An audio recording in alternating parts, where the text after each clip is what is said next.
Sarah Martinez stared at the rejection letter in her hands, the words blurring as tears threatened to spill. For the third time in 6 months, her application for the Griffin HX-9 security clearance had been denied. The elite military access program was known for its impossible standards, but Sarah had believed her background in cybersecurity and her spotless military record would be enough. The other officers in the break room pretended not to notice her disappointment, but she could hear their whispered conversations. "She's been trying for over a year," someone muttered. "Maybe she should accept that some doors aren't meant to open." Another voice added, "The Griffin program isn't for everyone. It takes a special kind of person." Sarah crumpled the letter and tossed it into the trash bin with more force than necessary. She had graduated top of her class from the Defense Intelligence Academy, spent 4 years as a signals intelligence analyst, and had recommendations from 3 different commanding officers. Yet somehow, she kept falling short of whatever mysterious criteria the Griffin Selection Committee demanded. Her supervisor, Colonel Hayes, appeared in the doorway. He was a kind man in his 50s who had always supported her career, but even he looked skeptical when he saw her expression. "Another rejection?" he asked gently. Sarah nodded, unable to trust her voice. "Maybe it's time to focus on other opportunities," he suggested. "There are plenty of important roles that don't require Griffin access." But Sarah couldn't let go. The Griffin HX-9 program wasn't just another security clearance. It was the gateway to protecting the highest levels of military leadership, including direct access to general staff and classified operations that could change the course of national security. She had dreamed of this role since joining the military, imagining herself as part of the elite team that stood between danger and the people who made the most critical decisions for the country. That evening, Sarah sat in her small apartment, staring at her computer screen. The Griffin application portal was still open, taunting her with its bright blue "Apply Again" button. The program allowed unlimited applications, but each rejection felt like a personal judgment on her worth. Her phone buzzed with a text from her sister. "How did it go?" Sarah typed back a simple, "No luck," and set the phone aside. She thought about her father, who had served in Vietnam and always told her that the military was about more than following orders. "It's about finding where you belong and fighting for the chance to serve," he had said. Sarah realized she hadn't been fighting hard enough. She had been submitting applications like everyone else, following the standard procedures and hoping her credentials would speak for themselves. The next morning, Sarah made a decision that would change everything. Instead of sulking or giving up, she began researching every publicly available detail about the Griffin program. She studied the backgrounds of officers who had been accepted, analyzed the types of assignments they received, and even tracked down a few retired Griffin operatives who were willing to share their experiences over coffee. What she discovered surprised her. The program wasn't just looking for technical skills or perfect records. They wanted people who could think differently, who could spot patterns others missed, and who had the courage to act when everyone else hesitated. Sarah realized her rejections might not have been about her qualifications at all. Maybe they had been testing her persistence and determination. Armed with this new understanding, Sarah began preparing her 4th application. This time, she wouldn't just list her accomplishments. She would tell her story in a way that showed exactly why the Griffin program needed someone like her. She worked late into the night, crafting essays that revealed her unique perspective and demonstrated her unconventional problem-solving abilities. 3 weeks later, Sarah submitted her application with a mixture of hope and resignation. She had done everything she could think of, but she also knew that some battles were won through patience rather than force. As she clicked the submit button, she whispered a small prayer and tried to prepare herself for another possible rejection. Waiting periods stretched on for weeks. Sarah threw herself into her regular duties, trying not to think about the application sitting in some committee's inbox. Her colleagues had stopped asking about her Griffin attempts, assuming she had finally given up. Even Colonel Hayes seemed surprised when he saw her working late on advanced security protocols that went far beyond her current clearance level. "Planning ahead?" he asked one evening. finding her still at her desk long after the office had emptied. "Always," Sarah replied with a small smile. She had learned that preparation was never wasted, whether or not the Griffin program ever accepted her. The skills she was developing and the knowledge she was gaining would serve her well in any role, but deep in her heart, she still held on to the hope that her fourth attempt would be different. Little did Sarah know that her application was already making its way through a very different evaluation process than her previous attempts. Someone on the selection committee had noticed the pattern of her rejections and approvals from other candidates, and questions were being raised about whether the Griffin program was missing talented individuals due to outdated selection criteria. Sarah's persistence was about to pay off in ways she never could have imagined. But first, she would face the biggest test of her career. The Griffin program was about to need exactly the kind of person they had been rejecting, and Sarah Martinez was about to prove that sometimes the most important qualities can't be measured by conventional standards. The phone rang at 5:47 a.m. on a Tuesday morning, jolting Sarah from a deep sleep. She fumbled for the device, squinting at the unknown number displayed on the screen.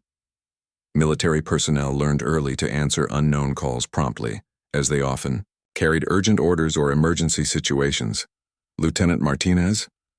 The voice on the other end was crisp and professional, with an authority that immediately commanded attention. "This is Colonel Rebecca Stone from the Griffin Selection Board. I need you to report to Building 7, Room 304 at 0800 hours. Come in dress uniform." Sarah sat up straight in bed, suddenly wide awake. "Colonel Stone, is this about my application?" she asked, trying to keep the excitement out of her voice. "We'll discuss everything when you arrive." "This is time-sensitive, Lieutenant. Can you be here in 2 hours?" The colonel's tone gave nothing away, but the urgency in her voice was unmistakable. "Yes, ma'am. I'll be there," Sarah replied, but the line had already gone dead. Sarah stared at the phone for a moment, wondering if she had imagined the entire conversation. The Griffin Selection Board never called applicants directly. Their communications always came through official letters or secure emails. Something unusual was happening, and Sarah wasn't sure whether to feel excited or terrified. She showered quickly and put on her dress uniform with extra care, making sure every detail was perfect. As she drove to the base, her mind raced with possibilities. Maybe they were finally accepting her application, or perhaps they were calling her in to explain why she kept getting rejected. Either way, this was her chance to make a personal impression. Building 7 was one of the older structures on the base, housing several classified departments that most personnel never had reason to visit. Sarah had walked past it countless times but never been inside. The security checkpoint was more thorough than usual, with multiple ID verifications and a complete background check that took nearly 15 minutes. Room 304 was small and windowless, furnished with only a conference table and 4 chairs. Colonel Stone was already waiting when Sarah arrived. She was a woman in her early 40s with sharp features and intelligent eyes that seemed to evaluate everything around her. 2 other officers sat at the table, neither of whom Sarah recognized. "Lieutenant Martinez, thank you for coming on short notice," Colonel Stone began. "I'm going to be direct with you. Your application for Griffin HX9 access has been under review for reasons that have nothing to do with your qualifications." Sarah felt her stomach drop. "Ma'am, I don't understand." "The Griffin program has been experiencing some internal challenges," Colonel Stone continued. "We've discovered that our selection process may have been compromised. Several individuals who should never have received access were approved, while qualified candidates like yourself were repeatedly rejected." One of the other officers, a major with graying temples, leaned forward. "We've been conducting an internal investigation for the past 6 weeks. What we found suggests that someone has been manipulating the selection process for personal gain." Sarah's mind struggled to process this information. "Are you saying my rejections weren't legitimate?" "We're saying that your applications were never fairly evaluated," Colonel Stone replied. "Your qualifications exceed those of many current Griffin operatives. The question now is whether you're interested in helping us fix this problem." The room fell silent as Sarah absorbed the weight of what she was hearing. The Griffin program, which she had viewed as the pinnacle of military service, had been corrupted from within. Her repeated rejections suddenly made sense, but they also revealed a much larger problem. "What kind of help are you looking for?" Sarah asked carefully. The third officer, a quiet woman with captain's bars, spoke for the first time. "We need someone with your technical background to help us trace how the system was compromised. More importantly, we need someone who understands what it feels like to be shut out unfairly. You'd be working directly with the investigation team," Colonel Stone added. "This isn't a typical Griffin assignment. It's dangerous, both professionally and personally. If word gets out that you're helping with this investigation, there could be retaliation from whoever is behind the manipulation. But it's also an opportunity to ensure that future candidates are evaluated fairly." Sarah thought about all the nights she had spent doubting herself, wondering what she was missing that prevented her from joining the Griffin program. Now she learned that her self-doubt had been manufactured by someone else's corruption. The anger that rose in her chest was sharp and focused. "How long has this been going on?" she asked. "At least 2 years. Possibly longer," the major replied. "We estimate that dozens of qualified candidates were rejected while unqualified individuals were given access to classified operations.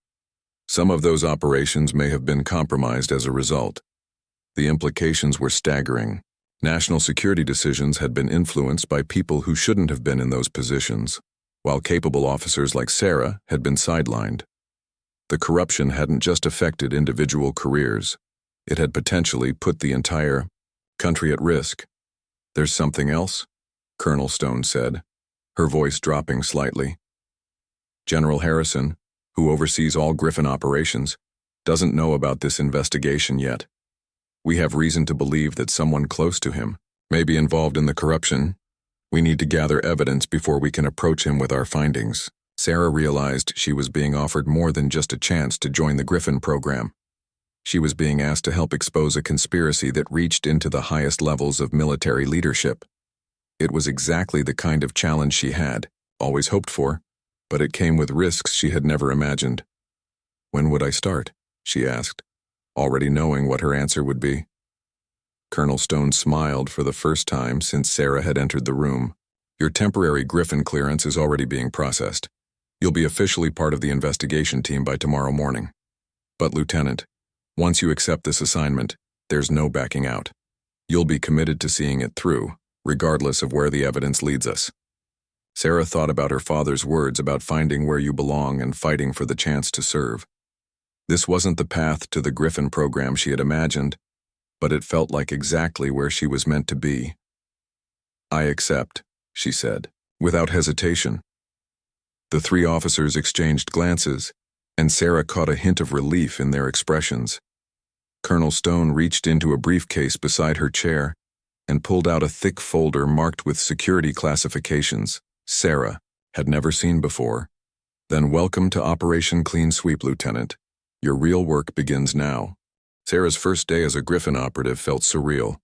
After months of rejection, she now found herself sitting in a secure facility with access to classified databases that few people ever saw. The irony wasn't lost on her that she had finally achieved her goal, but under circumstances she never could have predicted. Colonel Stone introduced her to the rest of the investigation team.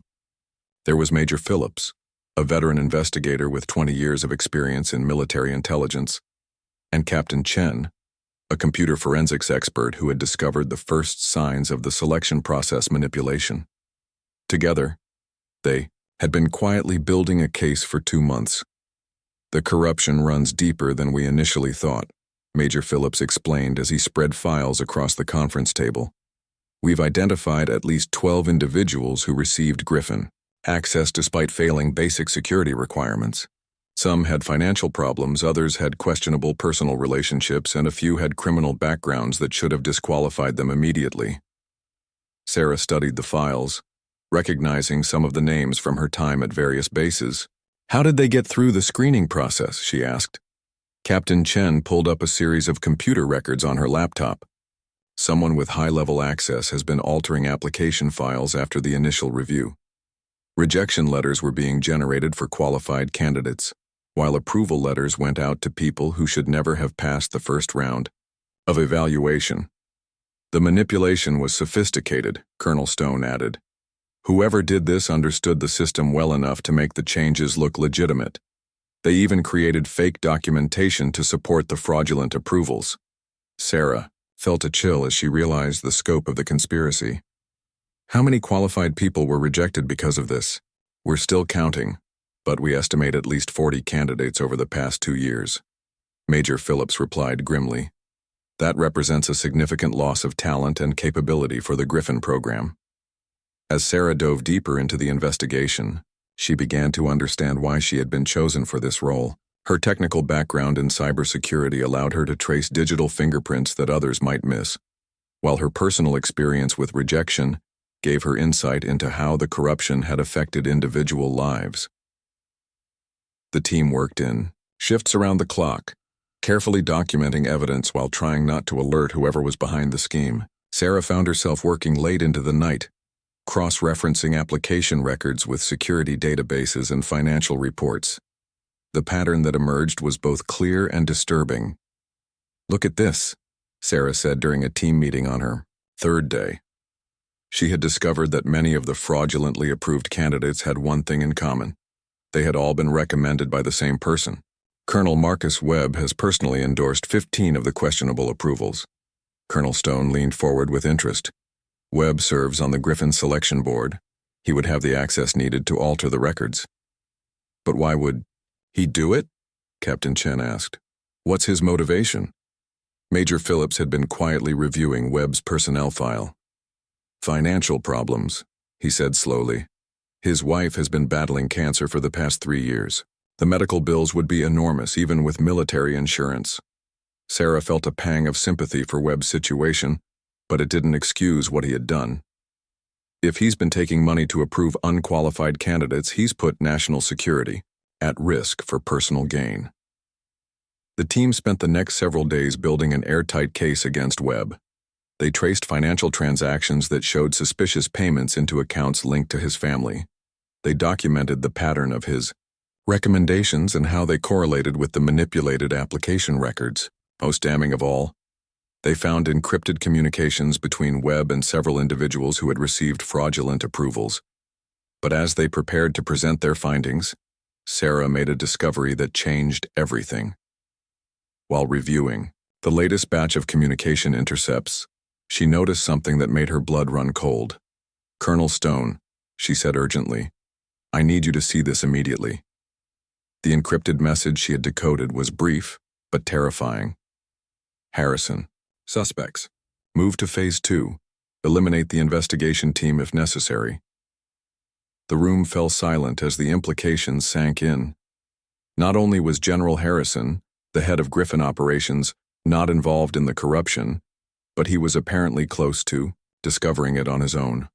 More importantly, whoever Webb was working with was prepared to use violence to protect their scheme. "We're no longer just investigating corruption," Colonel Stone said grimly. "We're now potential targets." Major Phillips immediately began implementing additional security measures for the team, while Captain Chen worked to trace the source of the threatening message. Sarah found herself thinking about her family and friends, people who could become collateral damage if the investigation was exposed. "There's something else," Sarah said, studying the communication patterns more carefully. "The messages to Webb are coming from inside the Pentagon. Whoever is behind this has very high-level access and connections." Colonel Stone made a decision that would prove crucial in the days ahead. "We need to accelerate our timeline. If General Harrison is already suspicious, we should approach him with what we have rather than waiting for more evidence. But what if he's actually involved and this is all misdirection?" Captain Chen asked. Sarah had been wondering the same thing, but her analysis of the communication patterns suggested otherwise. The messages about Harrison sound genuinely worried about his suspicions. If he were part of the conspiracy, they wouldn't need to hide their activities from him. The team agreed to approach General Harrison, but they would do it carefully and with full documentation of their findings. Sarah volunteered to be part of the presentation team, despite the obvious risks. Her unique perspective as someone who had been victimized by the corruption could help convince the general of the investigation's legitimacy. As they prepared for the meeting with Harrison, Sarah reflected on how dramatically her life had changed in just 1 week. She had gone from being a rejected applicant to being a key investigator in a case that could reshape the entire Griffin program. More importantly, she had found exactly the kind of meaningful work she had always wanted to do. But she also understood that the most dangerous part of the investigation was just beginning. Webb and his accomplices wouldn't give up without a fight, and they had already shown they were willing to consider violence to protect their scheme. Sarah knew that the next few days would test not only her investigative skills but also her courage and determination. The meeting with General Harrison was scheduled for the following morning. As Sarah reviewed her notes one final time, she couldn't shake the feeling that they were walking into a trap. But she also knew they had no choice. The corruption had to be exposed, regardless of the personal cost. Tomorrow would bring answers, but it would also bring new dangers that none of them could fully anticipate. General Harrison's office was nothing like Sarah had imagined. Instead of the intimidating fortress she expected, it was a modest space filled with family photos and books about military history. The general himself was smaller than his reputation suggested, but his eyes held the sharp intelligence of someone who had spent decades making life-and-death decisions. "Colonel Stone," he said, standing to greet the investigation team, "your request for an emergency meeting was unusual. I hope you have good reason for the secrecy." Sarah felt her heart racing as Colonel Stone began the presentation. They had rehearsed this moment dozens of times, but facing the most powerful person in the Griffin program added a weight to every word. The general listened without interruption as Stone outlined the evidence of corruption in the selection process. "You're telling me that my own selection board has been compromised for over 2 years?" Harrison asked when the presentation concluded. His voice was calm, but Sarah could see the anger building behind his eyes. "Yes, sir," Major Phillips replied. "We have documented evidence of systematic manipulation of the approval process, with Colonel Webb as the primary suspect." General Harrison walked to his window, staring out at the base courtyard where young soldiers were conducting morning exercises. Sarah wondered what he was thinking, how it must feel to learn that the program he oversaw had been corrupted from within. "Lieutenant Martinez," the general said suddenly, turning to face her. "Colonel Stone tells me you were rejected multiple times for Griffin access. How does it feel to learn that those rejections were fraudulent?" Sarah had prepared for this question, but the general's direct gaze made her earlier rehearsed answers seem inadequate. "Sir, it's difficult to describe.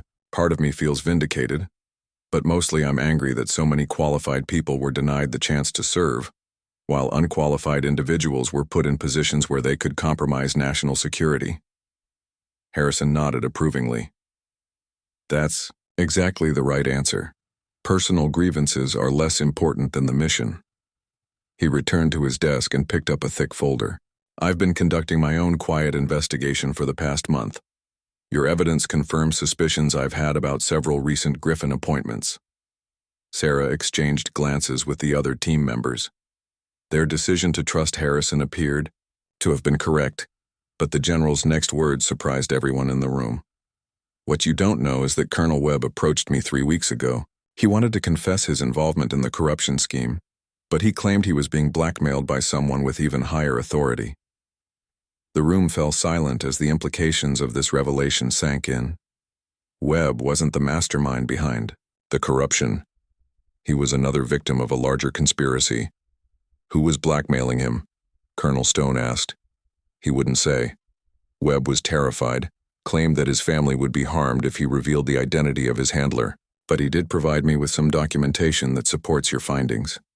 Harrison opened the folder and spread several papers across his desk. Bank records, communication logs, and a list of individuals who received fraudulent approvals. Sarah studied the documents, recognizing many of the names from her own investigation, but there were new details that painted an even more disturbing picture of the conspiracy. "Sir," she said carefully, "our investigation uncovered communications suggesting that you were a target of suspicion. We were concerned that approaching you might compromise the case." Harrison's expression darkened. "I've been aware that someone was watching my activities. My communications have been monitored, my meetings have been reported, and I've noticed surveillance on my family. Whoever is behind this corruption scheme sees me as a threat." Captain Chen looked up from her laptop, where she had been cross-referencing the new evidence. "General, if Colonel Webb was being blackmailed, then the real mastermind is still active and still dangerous. They may know about our investigation." "They definitely know," Harrison replied grimly.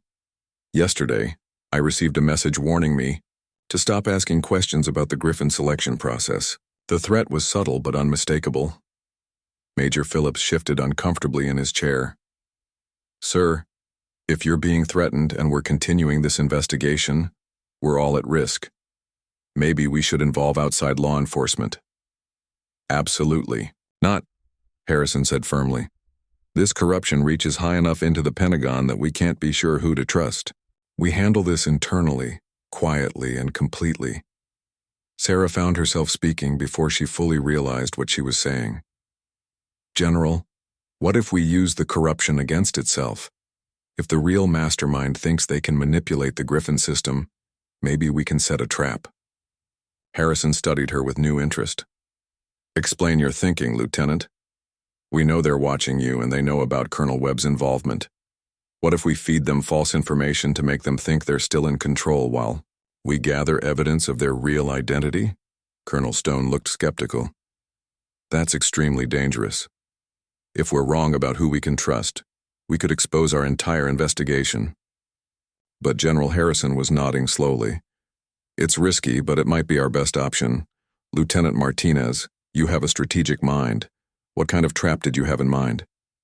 Sarah's heart pounded as she realized the general was asking her to lead the most critical phase of the investigation.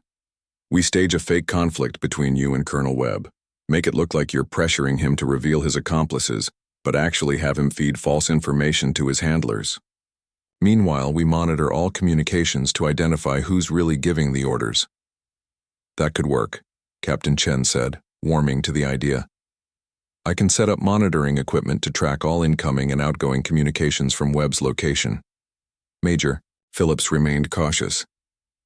"The risk is enormous. If the real mastermind realizes we're onto them, they could destroy evidence or worse, eliminate everyone involved in the investigation." General Harrison stood and walked around his desk, a gesture that somehow made the room feel more like a war council than a formal meeting. "Lieutenant Martinez is right. We can't solve this problem by playing it safe.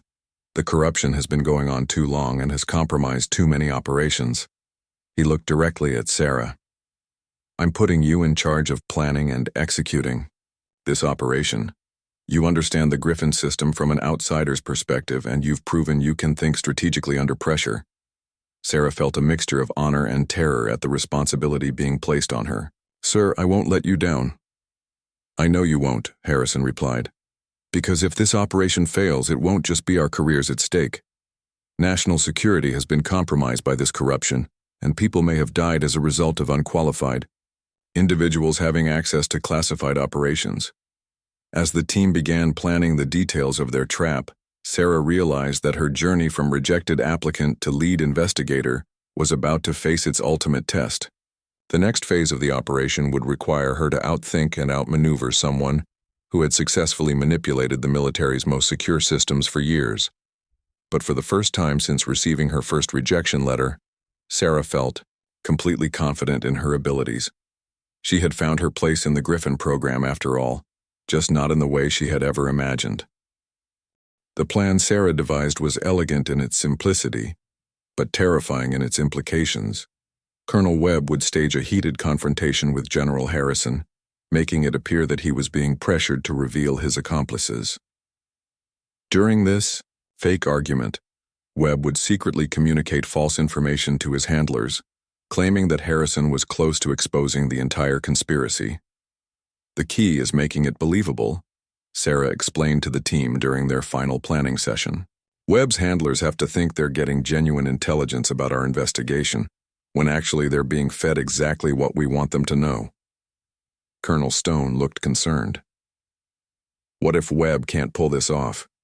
He's already terrified, and now we're asking him to actively deceive people who have threatened his family." Sarah had spent hours with Webb over the past 2 days, helping him understand his role in the operation. The man was genuinely remorseful about his involvement in the corruption, and his fear for his family's safety was obvious. But he also seemed relieved to finally have a chance to make things right. "He'll do it," Sarah said confidently. "Webb knows this is his only chance to protect his family and salvage what's left of his career." General Harrison entered the room carrying a briefcase filled with fake documents that would serve as bait for the real mastermind. "I've prepared false evidence suggesting that we're close to identifying the person behind the blackmail scheme. If our trap works, they'll be forced to act, and that's when we'll catch them." Captain Chen had spent the entire morning setting up surveillance equipment in Webb's office and home. "Everything is ready," she reported. "We'll be monitoring all of his communications, both electronic and physical. If someone tries to contact him, we'll know about it immediately." The staged confrontation between Harrison and Webb was scheduled for that afternoon. Sarah would be hidden in an adjoining office, coordinating the surveillance and ready to respond if anything went wrong. Major Phillips and Colonel Stone would be positioned at different locations around the base, prepared to follow anyone who might approach Webb after the fake argument. At precisely 2 p.m., General Harrison entered Webb's office for what appeared to be a routine meeting. Within minutes, their voices could be heard through the thin walls, growing louder and more heated with each exchange. "I know you're hiding something, Webb," Harrison shouted, loud enough for anyone in the hallway to overhear. "This corruption scheme goes beyond just you, and I want names." Webb's response was equally loud and defensive. "I've told you everything I know, General. I was just following orders, trying to protect my family." Sarah listened from her hidden position, impressed by how convincing both men sounded. To anyone listening, it would appear that Harrison was interrogating a desperate man who was about to break under pressure. The argument continued for another 20 minutes before Harrison stormed out of Webb's office, slamming the door behind him. For the trap to work, Webb now had to convince his handlers that he was in immediate danger of being exposed and needed help. Within an hour, Captain Chen reported the first response. "Webb just received an encrypted message," she whispered through Sarah's earpiece. "The sender is instructing him to meet at a location off base tonight at 9 p.m. Sarah felt her pulse quicken. The trap was working, but now came the dangerous part. Webb would have to meet with his handler while the investigation team monitored from a distance, ready to identify and apprehend the person behind the corruption scheme. "Do we have the location?" Sarah asked. "An abandoned warehouse about 15 minutes from base," Major Phillips replied through the communication system. "It's isolated, which is good for surveillance but bad if things go wrong." As evening approached, Sarah found herself reviewing every detail of the operation. They had backup plans for various scenarios, but she knew that real-world situations rarely unfolded exactly as expected. The person behind the corruption had managed to stay hidden for years, which suggested they were intelligent and cautious. At 8:30 p.m., Webb left his house and drove toward the meeting location. Sarah and the team followed at a distance, using multiple vehicles to avoid detection. The warehouse district was dark and mostly empty, with only a few security lights creating pools of illumination in the surrounding darkness. "Target vehicle approaching the warehouse," Captain Chen reported from her surveillance position. "Webb is parking on the east side of the building." Sarah positioned herself where she could observe the main entrance while remaining hidden behind a stack of shipping containers. Through her night vision equipment, she could see Webb walking nervously toward the building, carrying the briefcase of fake evidence that Harrison had prepared. "Movement on the north side," Major Phillips whispered through the communication system. Someone just entered the building through a side door. Sarah's heart rate increased as she realized the moment of truth was approaching. After months of investigation, they were about to identify the person who had corrupted the Griffin program and threatened national security. Webb disappeared inside the warehouse, and for several minutes, the surveillance team could only wait and listen to the audio feed from the wire he was wearing. The conversation that emerged from their headphones was both revealing and terrifying. "You've been careless, Colonel," a woman's voice said calmly. "General Harrison is more suspicious than we anticipated." Sarah recognized the voice immediately, and the realization hit her like a physical blow. The person behind the corruption wasn't some unknown Pentagon official or foreign agent. It was Colonel Rebecca Stone, the same woman who had recruited Sarah for the investigation team. "Colonel Stone is the mastermind," Sarah whispered urgently into her microphone. Repeat. Colonel Stone is the target.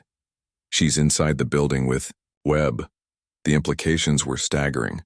Stone had been running the investigation while simultaneously being the person they were investigating.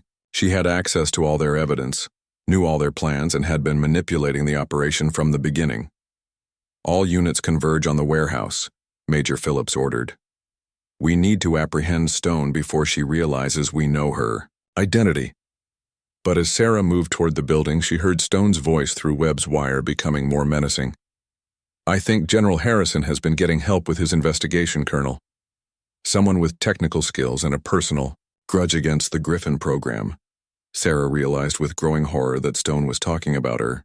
The fake investigation had been a setup to identify and eliminate anyone who might threaten the corruption scheme. Sarah and the entire team had walked directly into a trap. Webb, you need to get out of there now, Sarah said into her microphone, knowing that Webb could hear her through his earpiece. Stone knows about the investigation, but Webb's response revealed the true scope of their predicament. I'm sorry, Lieutenant Martinez, he said sadly. Colonel Stone explained everything to me before we started this charade. You and your team were never investigating corruption. You were the targets all along. Sarah's blood turned to ice as she realized the full extent of Stone's deception. The investigation had been real, but Stone had been using it to identify and eliminate threats to her operation.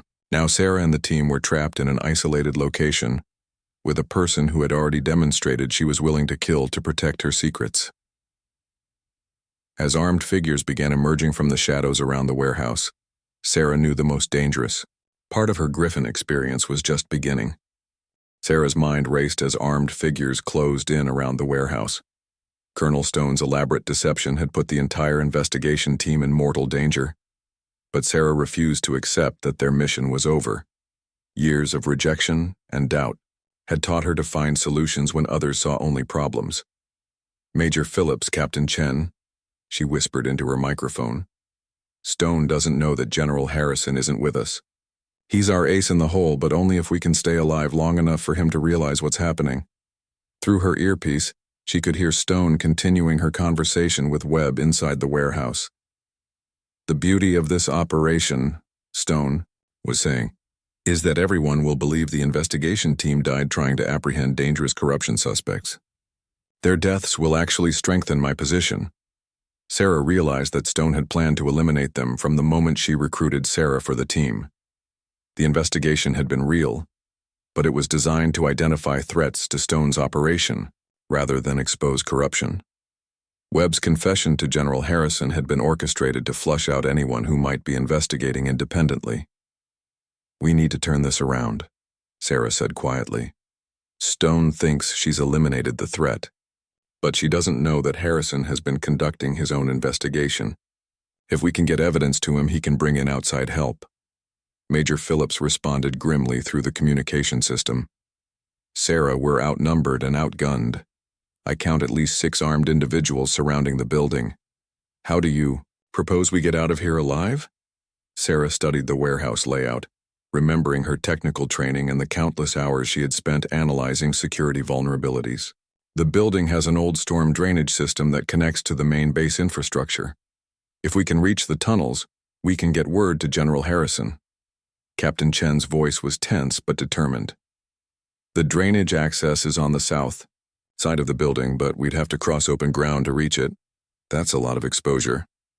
Not if we create a distraction, Sarah replied, formulating a plan that felt desperate but possible. Stone wants us alive for questioning before she eliminates us. That gives us a small window of opportunity. Through Webb's wire, they could hear Stone giving orders to her accomplices. Bring them in alive. I need to know exactly what they've discovered, and who else might be involved before we finish this. Sarah made a decision that would either save the team or get them all killed. Major Phillips, I'm going to surrender myself to Stone. While she's interrogating me, you and Captain Chen make your way to the drainage tunnels and contact General Harrison. Absolutely not, Phillips replied immediately. I won't sacrifice a team member, especially not someone under my command. It's not your choice, Sarah said firmly. I'm the one Stone recruited personally. She'll want to question me more than anyone else. That gives you the best chance to escape and warn Harrison." Before Phillips could argue further, Sarah stepped out from behind the shipping containers with her hands raised. "Colonel Stone," she called out loudly, "I know you can hear me. Let's talk." The armed figures immediately converged on her position, but Stone's voice came through a loudspeaker from inside the warehouse. "Lieutenant Martinez, how refreshing to see someone with the courage to face reality. Come inside, and bring your colleagues with you." "They're not here," Sarah lied smoothly. "Phillips and Chen were monitoring from the base. I came alone because I suspected something was wrong with our investigation." There was a long pause before Stone responded. "Search the area thoroughly," she ordered her accomplices. "If Martinez is lying, find the others." Sarah was escorted into the warehouse, where she found Stone standing beside a table covered with documents and electronic equipment. Webb sat in a chair nearby, looking miserable but unharmed. The setting looked like a command center for a military operation, which Sarah realized it essentially was. "You've been impressive throughout this entire process," Stone said, as Sarah was forced into a chair across from her. "Your persistence in applying for Griffin access, your analytical skills during the investigation, your strategic thinking about the trap we set. It's almost a shame that you chose the wrong side." "The wrong side?" Sarah asked, genuinely confused. "I chose to investigate corruption and protect national security." Stone laughed coldly. "You chose to investigate a profitable business arrangement that was providing valuable intelligence to people who could use it effectively. The individuals I approved for Griffin access weren't unqualified, Lieutenant. They were assets working for an organization that pays very well for classified information." The truth hit Sarah like a physical blow. Stone wasn't just running a corruption scheme. She was operating a spy network within the United States military. The Griffin program had been compromised not for money, but for espionage purposes. "You're selling classified information to foreign governments," Sarah said, her voice barely containing her anger. "I'm providing information to parties who can make better use of it than our own bureaucratic government," Stone corrected. "The intelligence community is slow, inefficient, and often wrong. My clients act decisively and pay generously for timely information." Sarah forced herself to remain calm while her mind processed this revelation. Stone's spy network was far more dangerous than simple corruption. If foreign agents had been accessing Griffin-level intelligence for 2 years, the damage to national security could be catastrophic. "How long have you been planning to eliminate me?"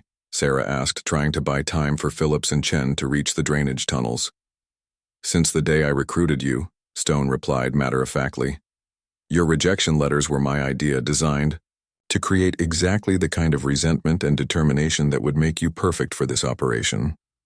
I needed someone smart enough to conduct a real investigation, but naive enough to trust me completely." Webb spoke for the first time since Sarah had entered the warehouse. "She told me that eliminating the investigation team was necessary to protect both our families. I believed her until I realized she was planning to kill me too after this was over." Stone's expression hardened. "Colonel Webb has outlived his usefulness, as have you, Lieutenant. But first, I need to know exactly what evidence you've gathered and whether General Harrison suspects my involvement." Sarah realized that Stone's confidence might be her weakness. The spy network leader believed she had complete control of the situation, but she didn't know about Harrison's independent investigation or the monitoring equipment Chen had installed. "Harrison doesn't suspect anything," Sarah lied. "He thinks you're investigating corruption just like I did. The evidence we gathered points to Webb as the mastermind, exactly as you planned." Stone studied Sarah's face carefully, looking for signs of deception. "If that's true, then eliminating you and your team will end any threat to my operation." At that moment, Sarah heard a sound that filled her with both hope and terror. The building's fire alarm system activated, creating a deafening noise that echoed through the warehouse. It was the signal Phillips and Chen had agreed upon to indicate they had successfully contacted General Harrison. Stone's expression changed from confidence to concern as she realized the alarm meant her plan was falling apart. "Shut off that alarm!" she shouted to her accomplices, but Sarah knew it was too late. Through the warehouse windows, Sarah could see military vehicles surrounding the building. General Harrison had arrived with a full tactical team, and Stone's carefully planned operation was about to become a disaster for the spy network. "You've lost, Colonel," Sarah said with quiet satisfaction. "The evidence of your espionage operation is already in General Harrison's hands, and every one of your assets is about to be arrested." Stone drew her sidearm and pointed it at Sarah. "Maybe, but you won't live to see it." As Stone's finger tightened on the trigger, Sarah threw herself sideways just as the warehouse doors exploded inward. Military tactical teams flooded the building, and in the confusion that followed, Sarah finally understood what it meant to be a true Griffin operative. She had protected General Harrison and the integrity of the program against impossible odds, using nothing but her determination and the skills that had been rejected so many times before. As Stone was taken into custody and the spy network unraveled, Sarah realized she had found her place in the Griffin program after all.